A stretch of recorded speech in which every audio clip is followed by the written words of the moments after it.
Welcome to Catch the Craze Live. I'm your host, Sam the Crazy Man Vert, and tonight we're going to be talking to Jake Adams about Cobalt and a whole lot more. Let's get it.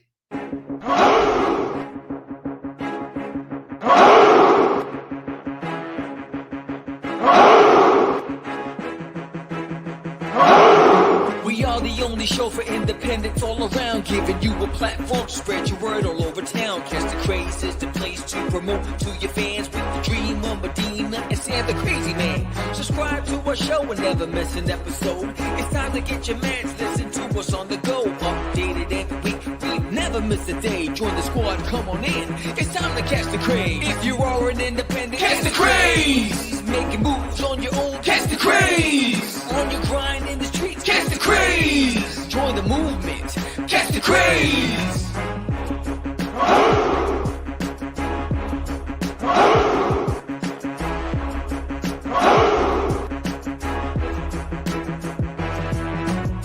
Yeah, George, we did it again. Come on now. You know you want to do it. Catch the Craze.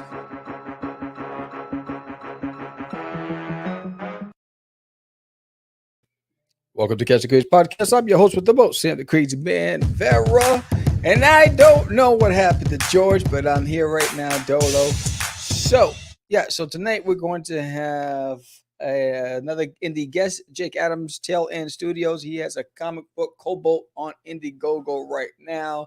And let's see, Cobalt has 75 backers. He's made his goal. He's got 6 days left. So we'll be talking about him about Cobalt very soon. But what's going down? Let's see. I know we had an early bird in the chat. Just want to give props to Creators Outlet. What's up, buddy? How you doing? Thanks for the support. And as a reminder, the last Kickstarters went out this week. So everybody's getting their packages. Only one remaining is going out tomorrow, which is a big one. It was from Ray's Collectibles, a comic store in California. They had a really big order. So I had to wait for all their stuff to come in. So that's going out tomorrow morning. But everybody else is out there. And if you haven't done so already, sign up for this Needle in My Toilet issue number 2. This one's fire. You don't want to miss this one. It's even funnier than the first. And if you read the first one, one of the things that I was made aware of, that everyone's supporting a lot of campaigns. So sometimes they don't read the stuff right away. So I'd love to get your feedback when you do get a chance to read this Needle in My Toilet and you do sit down over breakfast and you're doing the word puzzles, the crossword puzzles, or the maze, or trying to answer some of those questions. I'd love to get your feedback. Take some selfies, send it over. I'd love to see what's your response for that. I'm getting stuck on it. And if you haven't done so already, don't forget, sign up for the Adventures of Wonderduck, which launches May 4th. And that is launching May 4th. And right after that campaign ends, Disney on My Toilet actually kicks off. So sign up for that. It's going to be fun. George's been giving a whole lot of good stuff away, so check that out. And if you're in Vegas,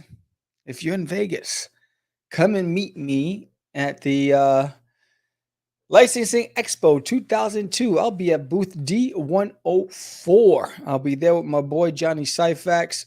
I'll be getting my pitch on. So I've been working nonstop, tirelessly between drawing, promoting the comics, doing the podcast, and getting ready for this expo. Creating graphics for the walls, because you can't use pipe and drape over there. You have to have marketing on your walls. So they gave me the dimensions. I had to have specific custom made wall, almost like wallpaper for it, with the characters. And I got a lot of great stuff coming over it. Plus I've been writing screenplays for my comic book series. So I've been just grinding, getting ready for that. I'm trying to have everything. I got prototype dolls. I got, the sample trading cards. And just trying to get everything to the printers, because the printers, they've been all acting up. They've been delaying lately. And so I'm trying to get everything to the printers between this week and next week, so I can just focus on finishing up the screenplays next, and my pitch deck. If you don't know what pitch deck is, join us on the Morning Brew. We'll be talking about that. And again, tomorrow morning, episode 9 of the Morning Brew. Join George and I tomorrow morning. We'll be talking about interesting topics and plus industry-related news. So you don't want to miss that. Join us tomorrow morning, 9 a.m. Eastern Standard Time. George the Dreamer, Medina, and the Crazy Member. I don't know what happened to George. I don't know if he's been abducted. I don't know if he ate something and he's tied up in the men's lounge. I don't know. I don't know if he has these. You ever seen Dirty Dancing? Those two old ladies that take everybody's wallets. George has that kind of problem. He's been sticky fingers. So I don't know if they got him. I don't know if the pickpocket squad caught him. As he was getting off the bus, they say, "Swoop." So who knows? It could be a multitude of reasons why George isn't here, but we'll see what happens. And then this Friday, we're gonna have Johnny C on the show from Indie Comics Relay. He'll be on the show, and then his partner will be on our show next week. So a big lineup this week on the Craze. If you're out there and if you're watching, let me know. Hit me up. Say hello. If you have questions for our guest, don't forget to hit us up, and we'll be talking about that very, very soon. Let's see. Shout out to our sponsor, Daphne Lage. She killed it. Her campaign was the best ever, the biggest and best ever. She did over $6,000, almost, I think, over 170 something backers. Daphne's been sponsoring our show every time she launched a campaign, and she's done extremely well. If you have a campaign and you're struggling, trying to figure out how you're going to drive and attract more backers, you can do it through, by sponsorships, and they're easy, they're affordable, and we play your videos. He's like, Sam, what are you talking about? I don't know what you mean. Well, here it is. Do you have a Kickstarter campaign and you're trying to figure out how to get the word out? You look online and you see the competition is fierce. Comic-Cons are slowly coming back, but in the meantime, how do you spread the word? You worked for hours creating your campaign. You post on as many social media sites as possible, trying to get the word out to no avail. Well, look no further. Why not sponsor an episode of Catch the Craze podcast, the fastest growing indie podcast in the market today? That 30-second promo can get you an extra 2 to 3 backers or more. Who knows? Let's go. Hit the link below and get one step closer to a successful campaign. What are you waiting for? Hit that link below. Start getting your sponsorship on. Start promoting your comic book, your book signing, your store appearance, and your convention appearance. That you want to be able to get as many eyes on what you're doing to promote your endeavor, to try to increase the likelihood of success. Right? It's not going to happen if you're resting on your laurels and you're praying, hoping that the tooth fairy is going to come over and say, "I got you." It doesn't happen that way, homie. So there's no better way than on one of the fastest growing podcasts in the indie community right now. So I don't know, we're trending on 100,000 views, and we do about, I think, 5,000 views every 3 months. So about 20,000 views a year. That's watch time hour, minutes, so seconds, whatever you call it. So that's pretty dope. So that means more and more eyes are growing. Now, the subscriber base is steadily growing, but the eyes on it, the people who are continually, 79% of the people that watch the show have not subscribed, based on the statistics and the data that we're getting from YouTube. So there's a lot of people that like it and dig it, and they watch it. But they haven't hit that button for whatever reason. Maybe they don't want to create a YouTube account. Maybe just want to watch it, whatever the case is. But and then there's a lot of people that listen to us on streaming platforms that prefer, because they drive to work or whatever, and they like listening to us rather than watching us. And I have a hard time watching George too. I'm just saying. But but I like to think I got an award-winning smile. Just saying, they're working on these pearly whites for a minute. But anyway, who knows? But again, promote yourself, get your word, get your name out there. There's a lot of ways. We're not the only ones, but we do spotlight you in a lot of different ways. So it's a sponsorship. There's several levels of sponsorship. You can do it with just a video, or you could do it with the video and the social. So the video and the social means is we plug your video on an episode. If you're doing one episode only, or if you're doing multiple episodes. With the socials, we do that. Plus, we actually identify you as a sponsor, and we tag you, and we provide a link in our post. So when we're posting that episode everywhere, and it's on TikTok, and it's on Twitch, and it's on Tumblr and Reddit, and Instagram and Twitter and Facebook and MeWe and Getter. I mean, we're everywhere, kid. So you will be everywhere just as much as we are. So our goal is to spotlight you, and get your name out there and let the world know who you are. And that's what we do here up on Catch the Craze podcast. But yeah, so I'm excited about. Oh, this is what I want to show you. So I'm working on an Etsy store, which is coming pretty soon. But this bad boy is going to be available framed on the Kickstarter, and it will be available on my Etsy store and also on my website. So there's gonna be a lot of different graphics around duty that'll be framed, but this is going to be framed. Look how thick that frame is. Look at that. Boom. This will go beautifully on anybody's wall, on that mantle above the fireplace, your kid's bedroom, whatever it is.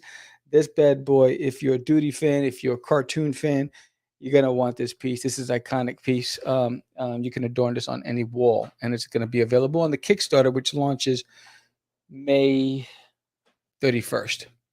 May 31st. So anybody can grab that bad boy. It's gonna be dope. But it will be available on the website in a week, and it also my Etsy page, which I'm working on because it's gonna be a lot of framed art that I'm doing on Etsy. That's gonna be available. And that's gonna launch in a couple of weeks as well. So that's going to be pretty dope. So, so there's a lot of that. I still don't know what happened to George. I didn't get a text. I didn't get anything. So it is what it is. If he pops up, he pops up. If he don't, he don't. I don't know. There I see somebody popping up. All right. So good. So I see that our guest has popped up into the waiting room. And so what we're going to do is we're going to bump one of our indie buddies out there, Joe D. McAfee. Came from the desk of a small press studio. We're going to play his bump, and then when we come back, we're going to bring in our guest. Here it is. Hi, I am Joe D. McPhee. I am the host of From the Desk of a Small Press Publisher. And I want to cordially invite you to watch our show Saturdays at 9 p.m. Central Standard Time. On our show, we will have different guests as well as talk about the comic book industry and pop culture. And every so often, I might actually do a drawing session or a 3D rendering session every here and there.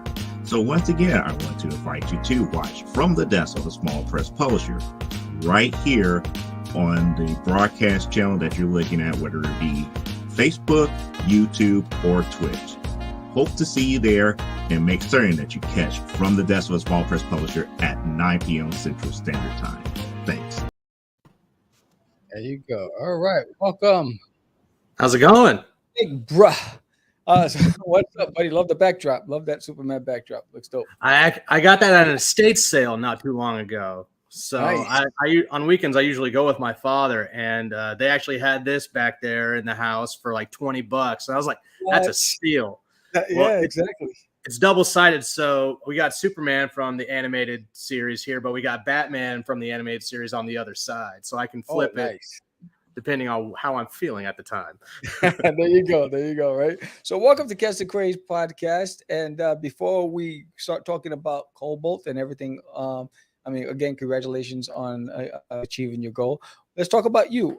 So who are you, and how'd you get into comics? I'm Jake Adams. I'm the writer-creator for Cobalt, the head of Tail End Studio.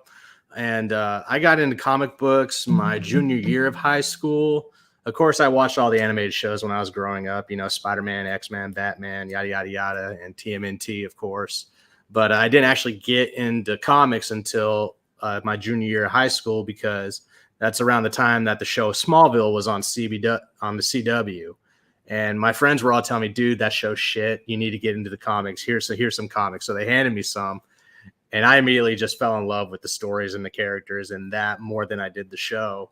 And so I just started collecting those and reading them when the friends would give them to me, because I lived in a dormitory on a campus. And so we weren't able to get access out to malls and, local comic shops, but they would just hand me theirs that they had from home. And yeah, fell in love with them then. And then a couple years later down the road, an incident happened that we can get into later, but that led to me getting some friends. We went to Dragon Con, talked about, Artist Alley and all the different creators in Artist Alley.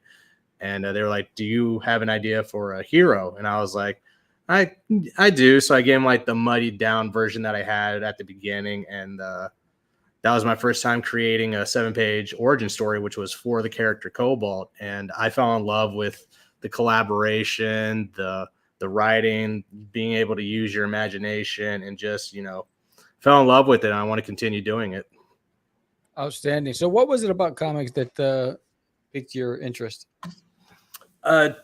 Mostly the art. So, it's a visual medium, of course, and being ADD, just bright colors and bombastic imagery just, hits me. So, just being able to have pages of it in front of me, that really just kind of resonated with me. And then, of course, stories, are pretty good and everything. Like Green Arrow, the Longbow Hunter, different stuff from the Batman family, of course, Nightwing and Daredevil. Street level vigilantism is my cup of tea. But I like the big blue Boy Scout behind me, and Captain America, another Boy Scout. So those that don't really hit the line of anti-hero are more what I admire most, but my writing always falls to the anti-hero, because it's, for me, for some reason, it's just easier to write somebody that doesn't have all those different stigmas of like, you have to do right, there's no gray area, everything's black or white. And it's very hard for me to get that kind of thought process going for my characters. So I stick with the anti-hero. Right. So any specific artist that pops out to you that you follow? You have to have their work if you see them in a book? No. Again, when I started out with comics in high school, I didn't pay attention, and this totally sucks of me, but it's what happened. I didn't pay attention to who wrote what or who was doing the art at the time. Just I followed the characters, not the ones that were creating, the arcs for them.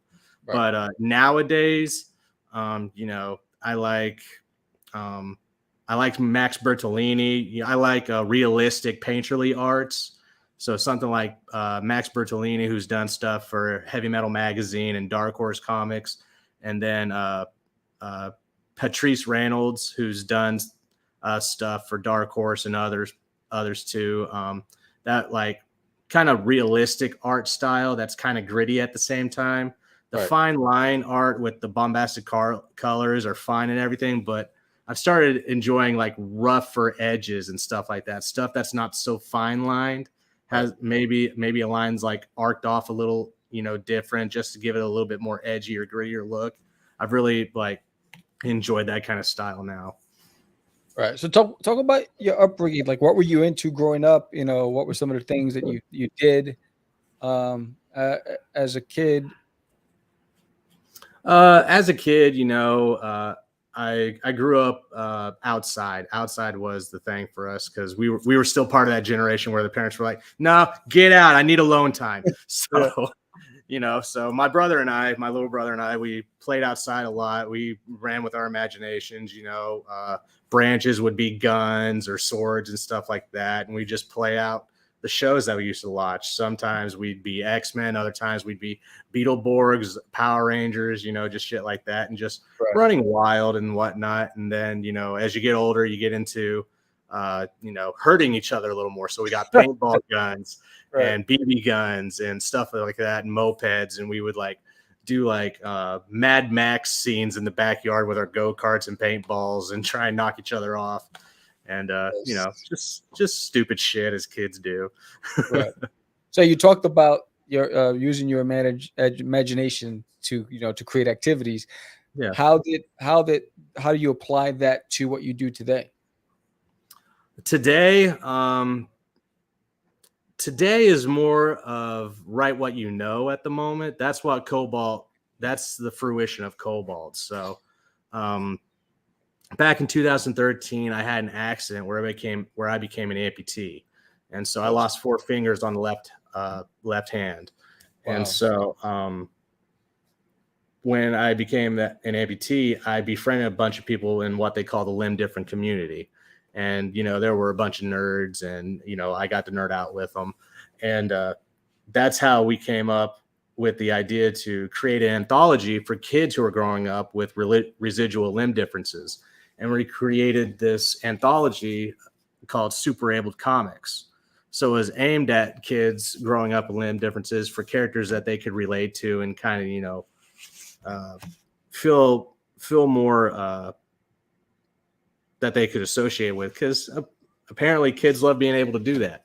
Right. And that was my first time being able to write a 7-page origin story, and it mixed my own life trials and tribulations along that of with more of like a comic book twist, you know what I mean? And so that was the first 7-page origin story there for Cobalt. And so what happened with him was he became a drug mule for the Aranya cartel in Atlanta because he couldn't help pay his mother's medical bills anymore. So he became a runner to try and make that extra dough. And a night that he's doing a drop goes bad. He loses the merchandise and the money. And the leader of the Aranya, Esmeralda Blasco, she was basically pissed off that she lost all this money. And so as compensation, she took 4 fingers off his left hand. And so he goes into the whole depression thing, meets other people in the limb different community. One is an ex-Navy SEAL named Thomas Rogers that you'll meet in the stories. And that's basically a flip on the name of the guy that I met named Roger Thomas, who's an ex-military and helped me through my time of depression and trying to get through it and everything. So it is very much write what you know, but with a comic book superhero vigilante twist. Right. I mean, it takes a lot of courage and a strong willpower to be able to figure out how to flip it.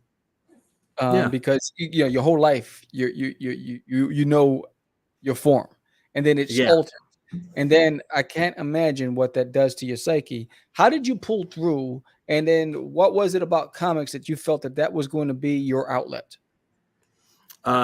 Family and friends were really the rock, man. That's it. I just had a good support system. I got a prosthetic hand, a bionic hand that's fully mechanical and can move around and whatnot. It's actually charging up right now. But so I got that. I got to become an ambassador for the company called OSER. And so I get to travel around and talk about my experience with their product and how it helps me in everyday life. And then I get to talk to others and try and help them realize that prosthetics help them. So I talk to people who just lost their limb, like who were in the same position I was in. And so I try to give them comfort knowing that there's light at the end of the tunnel. And just keep moving forward, man, because at the end of the day, you have 2 options. You can either bitch about it or you can have fun with it. Right. And, the friends that I had who were nerds and like making comic books basically like pulled me along and said, hey, dude, here's a good outlet if you want to try it. I tried it and I fell in love with it, and I haven't looked back since. Wow, that's fantastic. It's interesting because, growing up, I remember when we first saw, Luke get his first prosthetic, and we're like, whoa, what the hell's that? And then today it's you see it everywhere. It's a way of changing a lot of people's lives. They're able to maintain their lifestyle, sports, whatever it is. What was your adjustment period to the prosthetic? The adjustment period to the prosthetic. Hang on one second. Somebody's moaning in the background. I'll be right back. No problem. Again, we're talking with Jake Adams about Cobalt, which is currently on Indiegogo. The link is in the summary. Check it out if you haven't done so already. Oh, look at that. Hey there, buddy. Yeah, this little guy's Wesley. Wesley, what's up, Wesley? Yeah. It's like I've never been on stream before. Yes, you have. He's like, who's that hairy beast on the camera? The adjustment period for the prosthetic wasn't that difficult because there is only 3 months between my amputation and getting access to a prosthetic, which is very rare for amputees.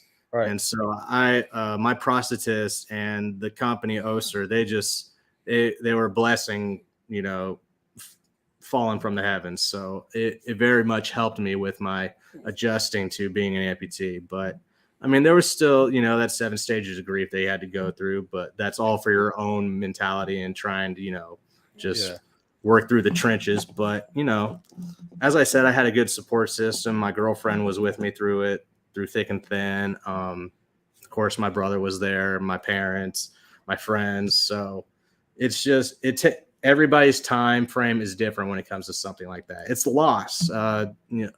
Psychiatrists rank it on the same scale as losing a sibling or a loved one. So right. if it's that strong of a mentality to lose a limb, everybody has their own time period to adjust. So yeah. And sometimes, it goes on longer than you would want it to, because most definitely. Because there are moments where you're just by yourself, and then you have that memory, right? You look down and whatever it is. So I always tell everybody, I said, you can't put a time limit on grief. You just gotta let everybody just go through the process. Right. So that's fantastic. So tell us about that moment that you were sitting there and the idea for Cobalt just struck a chord.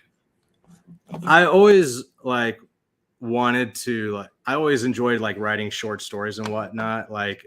In grade school and high school, my favorite pastime was either being in the drama team or English class, being able to write our own stories, just anything, just to let your imagination run wild. You'd read a book for about an hour, and then the teacher would give you that,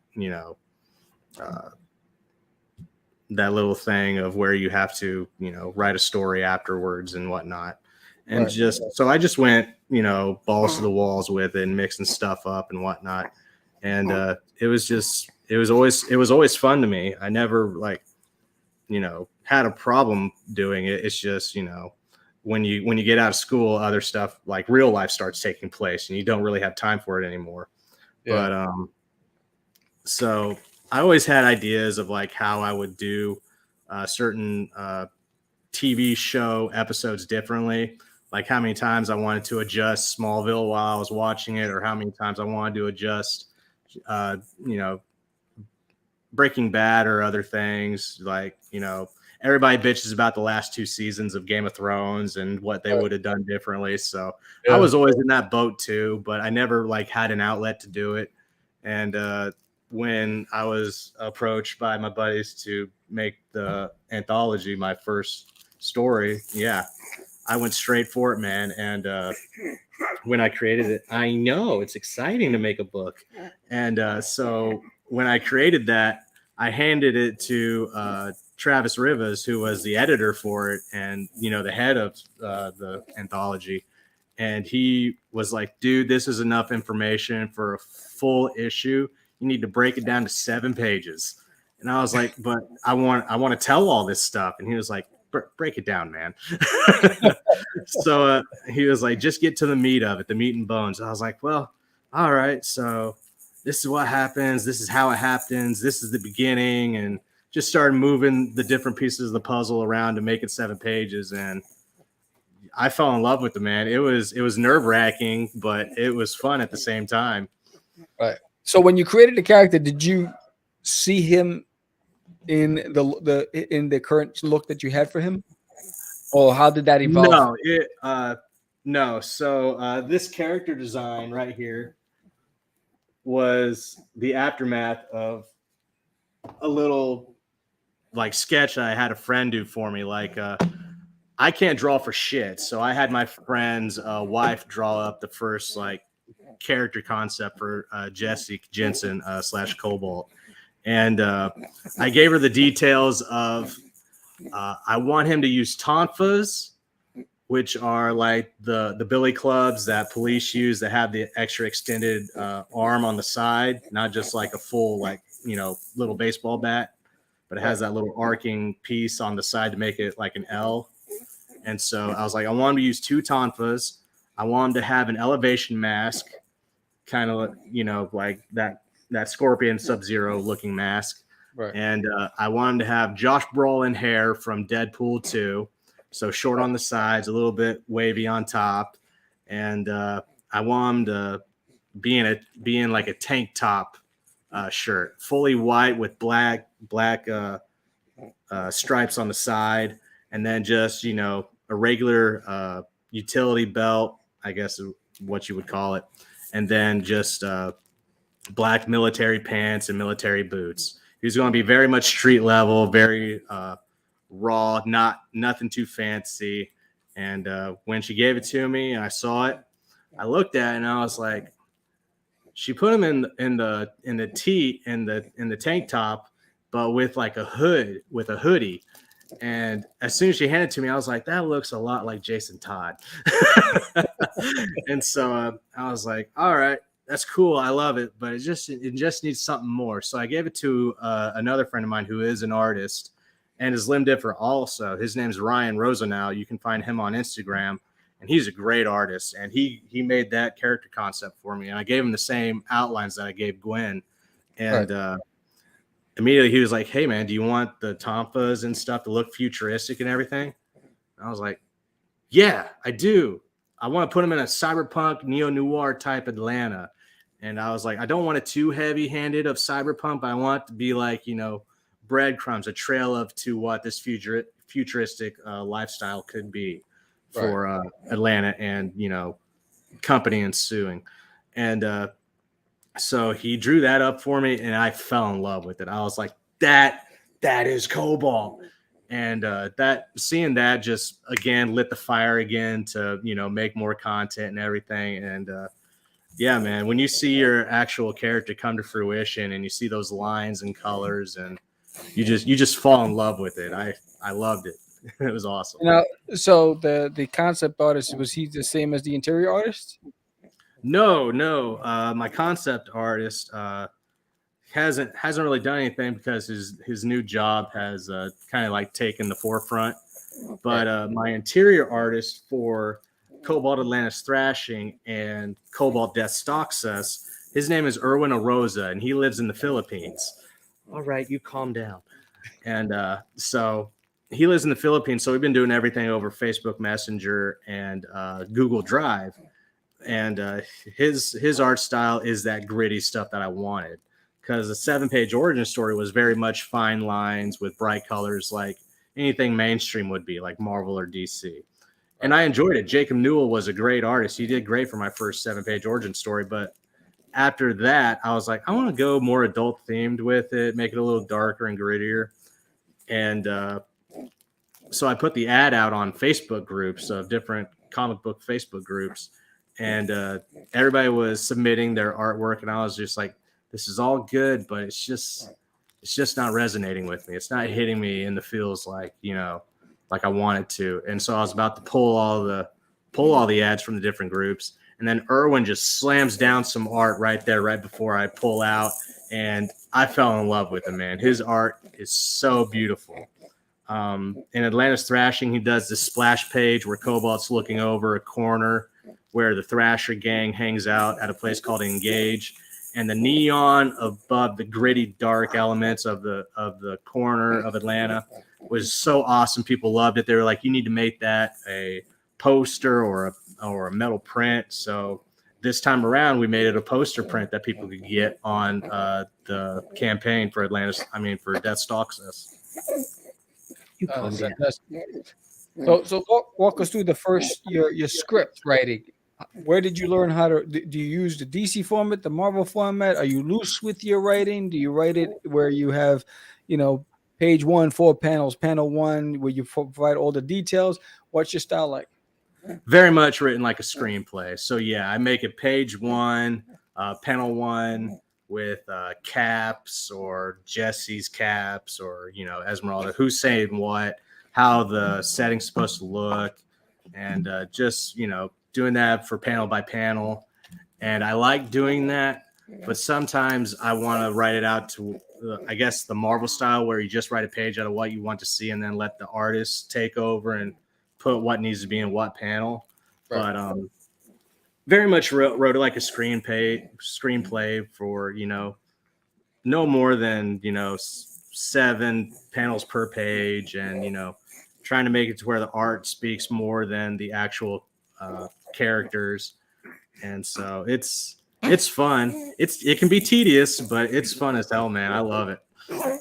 Right. So, and what's the communication like with you and the artist? Oh man, we're so in sync.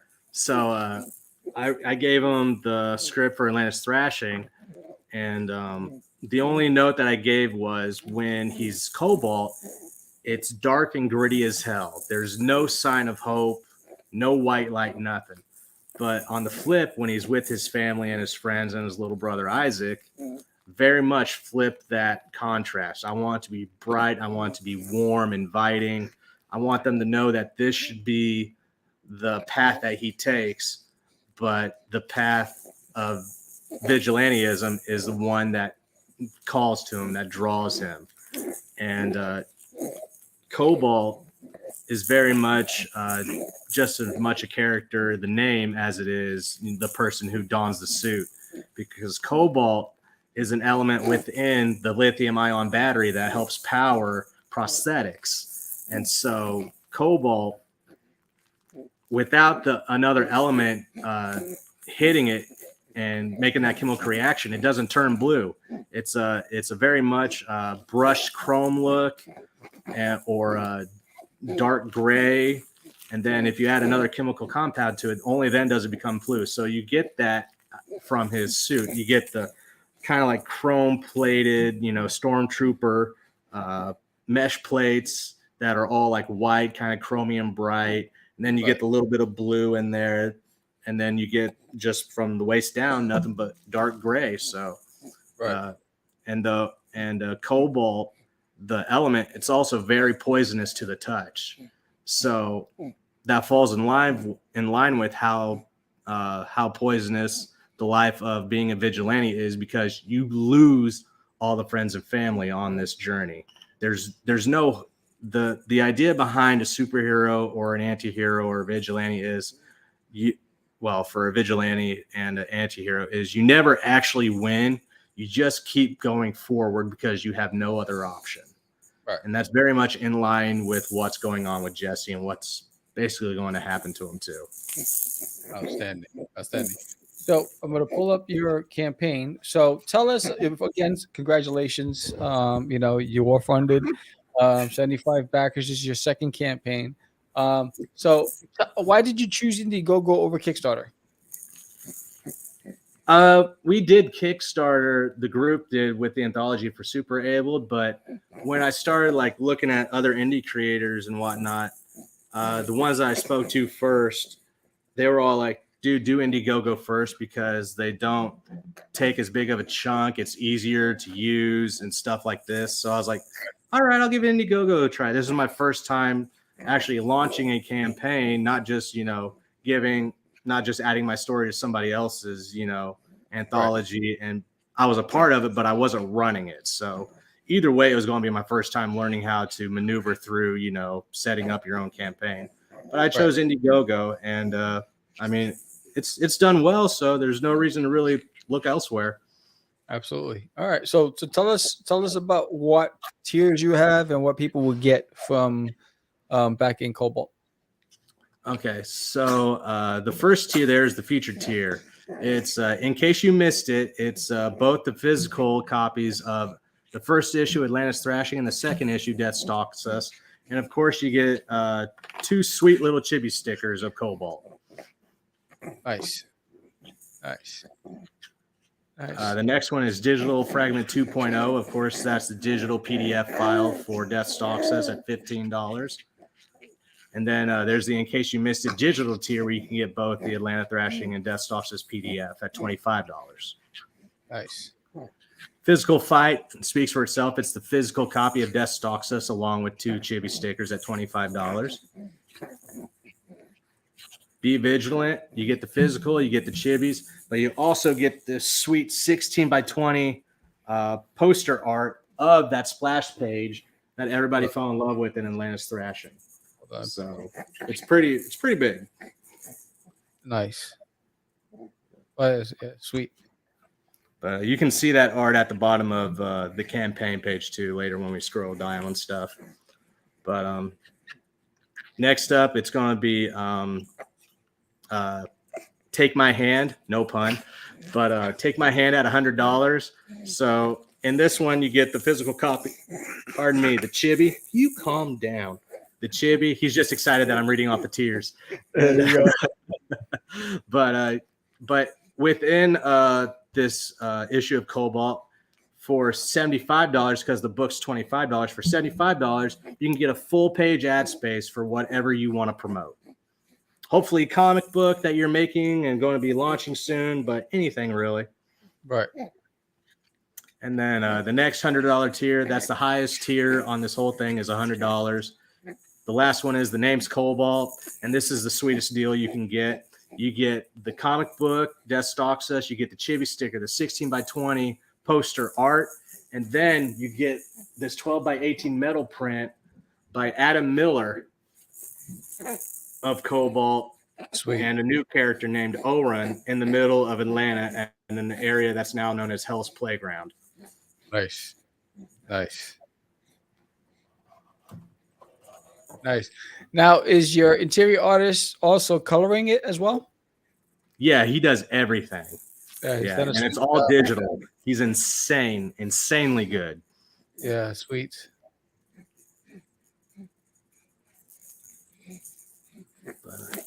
That's fantastic.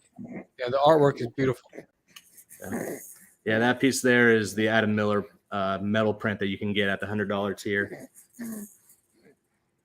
And then that chibi sticker there is by 6 a.m. Comics. And if you were on the mailing list for Death Stalks Us, you're going to get that chibi as a refrigerator magnet. And you'll be getting 2 of them. Nice. I know. That's a great shot right there. Yeah. So that's the 16x20 poster print that you can get. Yeah, that's right. Okay. This piece here was a collaboration piece between Talon Studios and Dojo Kun Comics, Brian Menard, the one who created Siamese and To'u Ro'u Tales, and Janice Hardy's The Healing Wars, Book 1, The Shifter. So this piece here has 17 different characters from 15 different creators from different indie IPs. So, of course, you've got the Embrace there at the top right corner from James Dean and Michael Odin. Next to him is The Boss from Company Men by Kemosabe, Lee Byron Carver. And then there are many different others. There's Siamese, of course, by Dojo Kun Comics. But if you backed both his campaign and mine at a physical level, you calm down.